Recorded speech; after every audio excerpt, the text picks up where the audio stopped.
박규락 교수입니다. 오늘은 대통령이 과연 신뢰할 만한 국군 통수권자일까에 대해서 한번 말씀드려 보겠습니다. 대한민국 헌법 제74조 1항에 의하면 대통령은 헌법과 법률이 정하는 바에 의하여 국군을 통수한다라고 되어 있습니다. 그래서 우리는 대통령을 말할 때 국군 통수권자라고 부릅니다. 그렇다면 국군 통수권은 무엇일까요?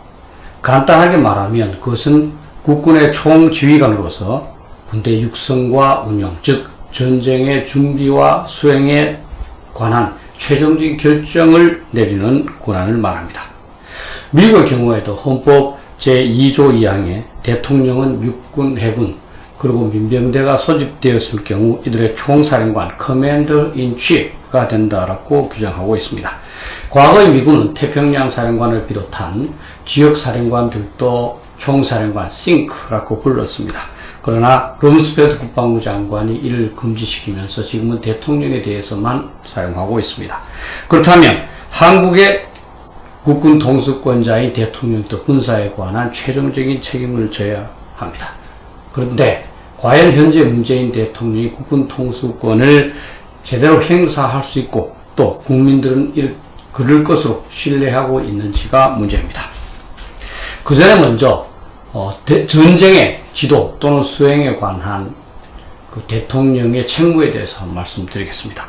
한때 한국에서는 대통령의 국군 통수권과 관련해서 전쟁 지도 개념이 적극적으로 연구되었습니다. 이것은 1944년에 일본의 육군 중장이 전쟁 지도의 실제라는 책을 발간한 게 있습니다. 그 책에 근거해서 70년대부터 90년대 사이에 전쟁의 지도라는 개념이 상당히 활발하게 연구되었습니다. 그리고 1990년에는 육군대학에서 전쟁 지도 이론과 실제라는 책자를 만들어서 그 전쟁을 수행한 주요 대통령 또는 수반들의 경험을 기록하면서 전쟁의 긴박기, 전쟁의 수행기, 전쟁 종결기에 거쳐서 국가 수반이 어떻게 전쟁을 지도해야 될 것인지를 명시하고 있습니다. 그런데 여기서 전쟁 지도라는 말은 자유민주주의 국가에는 해당되지 않습니다. 이것은 대통령을 초월적인 존재로 보기 때문입니다. 왕이나 옛날 황제에 해당되는 용어입니다. 따라서 국민의 공복 중 한 사람인 대통령은 전쟁을 지도하는 것이 아니라 전쟁을 수행하는 것이 맞습니다. 실제로 한국군에서는 전쟁의 지도라고 번역한 영국 훌러 장군의 그 책 제목 또 영어로는 Conduct of War라고 정확하게 번역을 하면 전쟁의 수행이 됩니다. 즉 대통령을 중심으로 하는 현대의 정부는 전쟁과 관련해서도 적극적인 역할을 수행해야 되는데요. 예를 들면 전쟁의 국궁적인 목표를 설정하고 그러한 목적과 목표를 달성할 수 있도록 전략과 계획을 수립하면서 그러한 계획의 구현에 필요한 조치를 강구해야 합니다.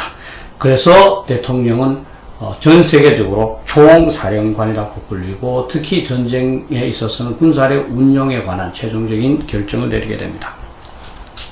그렇다면 전쟁과 관련해서 국군 통수권자의 대통령이 해야 할 일은 무엇일까요? 필자가 이와 관련해서 수년전에 연구한 바가 있습니다. 그 연구 내용을 말씀드리면 국군 통수권자 첫 번째, 적국 및 전략 환경을 평가해야 합니다. 두 번째, 이에 근거해서 전쟁의 목적과 목표를 정립을 해야 합니다. 세 번째는 국가 차원에서 전쟁 수행의 기본 계획을 수립하고 네 번째는 외교적으로 유리한 국제 환경을 조성해야 합니다. 다섯 번째는 전쟁과 관련한 국가의 제반 역량을 통합하고 여섯 번째는 군사작전을 지도하며 일곱 번째는 전쟁을 유리한 조건으로 종결시키기 위해서 노력해야 합니다. 당연히 이것은 대통령 혼자서 수행할 수 없고 따라서 내각 및 그 참모의 지원을 받게 됩니다. 그래서 한국의 경우에도 대통령은 국방부의 지원을 받도록 되어 있고 참모부서도 있으며 국가안전보장회의도 설치되어 있습니다. 그렇다면 현 문재인 대통령은 국군 통수권자로서 역할을 제대로 수행하고 있을까요? 당연히 사람마다 평가가 다를 수밖에 없습니다. 또 아직은 전쟁이 일어났기 때문에 정확하게 이렇다 저렇다 하는 것이 어려울 수도 모릅니다. 그러나 현재까지 대통령을 수행한 경험을 평가를 해보면 만족할 만한 정도라고 보기는 어렵습니다. 앞에서 여간 과업별로 제 주관적으로 한번 평가해보면 이렇습니다. 첫 번째, 적국 및 전략 환경 평가의 경우에 북한의 위협을 제대로 인식하고 있지 않은 것 같고, 한미동맹의 중요성과 한중 관계의 한계도 제대로 인식하지 않은 채 불안한 것 같습니다. 둘째, 현 정부는 전쟁과 관련해서 목적과 목표를 정립하기는커녕 오히려 전쟁은 없다면서 국민들을 안심하라고 하고 있습니다. 세 번째, 국가 차원에서 전쟁 수행의 기본 계획을 수립하고 있는지 모르겠습니다. 저는 국방부가 수립하려고 하는 것을 오히려 허가하지 않는 그런 수준이 아닐까 이렇게 생각합니다. 네 번째는 외교적 노력으로 유리한 국제적 환경을 조성해야 되는데, 이 부분은 국민 여러분들께서도 아시지만 상당히 거꾸로 나아가고 있습니다. 피하 부분을 착각하고 있고, 적과는 우호적으로 지내면서 오히려 동맹 및 우방 국가는 비우호적인 관계로 발전시키고 있습니다. 다시 말하면 중국과 북한에 대해서는 아무 말도 못한 채 일본에 관해서는 무역전쟁, 미국에 관해서는 동맹을 불안하게 하는 조치만을 계속하고 있습니다. 다섯 번째, 전쟁의 수행과 관련해서 국력을 통합하는 부분에 있어서도 오히려 통합보다는 자신들을 지지하는 사람들에게만 의존하는 모습을 보이고 있습니다. 여섯째, 군사작전을 지도하는 부분에 있어서도 이를 위해서는 적극적으로 군부대를 방문하고 군인들과 소통을 해야 되지만 그러한 모습은 찾아보기 어렵습니다. 일곱 번째, 전쟁을 유리한 조건으로 종결하는 노력의 경우에는 그렇게 노력하는 것 같습니다. 그러나 그것이 과연 한국에 유리한 방향인지 아닌지는 제가 생각하기가 어려운 것 같습니다. 이것을 한 표로 만들어 보면 대체적으로 제가 제시하는 바와 같이 그다지 양호한 성적은 아닙니다. 전쟁은 손자병법에서도 국가의 존망을 좌우하는 너무너무 중요한 일이라고 했습니다.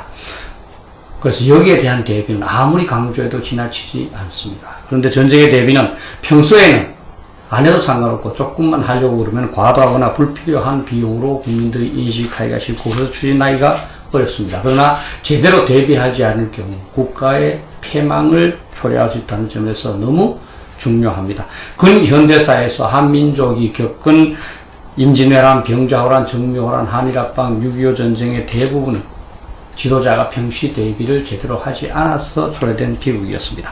지금까지 한국은 안보의 상당 부분을 미국에 의존함으로써 경제 발전을 동시에 추진할 수 있는 장점이 있었습니다. 그러나 부작용, 전쟁에 대한 지도자와 국민들의 책임의식이 약화되었다는 것이라고 봅니다.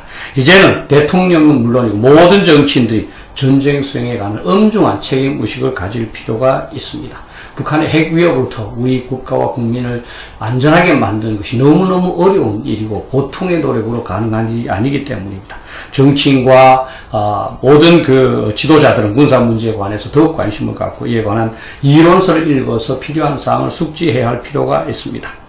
저는 개인적으로 정치인으로 앞으로 선출직에 나가고자 한다면 일정한 기초적인 시험을 봐서 기초적인 수준을 통과했을 때 자격을 줘서 피선거권을 갖도록 하는 방안도 생각해 볼 필요가 있다고 봅니다. 무엇보다 중요한 것은 대통령입니다.